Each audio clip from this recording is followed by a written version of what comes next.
গল্প আমরা প্রশ্ন করি, আপনার গরিব ছেলেটি বোম্বাই দিল্লিতে আছে, আপনি বাড়িতে একটা মোবাইল ফোন রাখবেন। আমরা মাত্র 10 টাকা দিয়ে 2014 সালে একটি সিম ব্যবহার করতাম। সেখানে বাড়ির ছেলেদের সঙ্গে আমরা কুশল বিনিময় করতে পারতাম।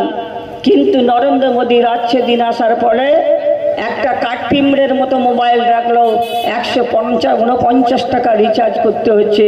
এটা নরেন্দ্র মোদীর রাজ্যে দিন? কোন রাজ্যে দিনের কথা বলছেন নরেন্দ্র মোদী? আপনারা বলতেন জিও ফোন সিম আপনার ফ্রি হয়ে গেছে। প্রথমে এলো 100 টাকা রিচার্জ, তারপরে এলো 199, 299, 399। জিও সিমে রিচার্জ হয়ে গেল 500 টাকা। কোন রাজ্যে দিনের কথা বলছেন নরেন্দ্র মোদী?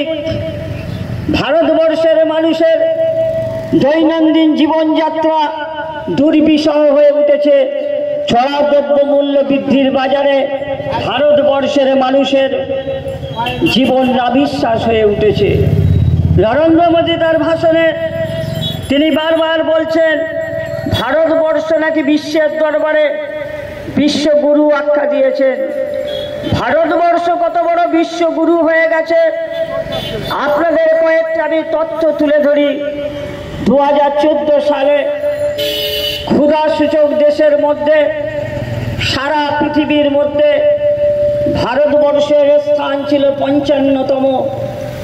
আর নরেন্দ্র মোদী রাজ্যে দিনের 10 বছরের দেশ চালিয়ে ক্ষুধাসূচকে সারা বিশ্বের মধ্যে ভারতের স্থান হয়েছে 111তম।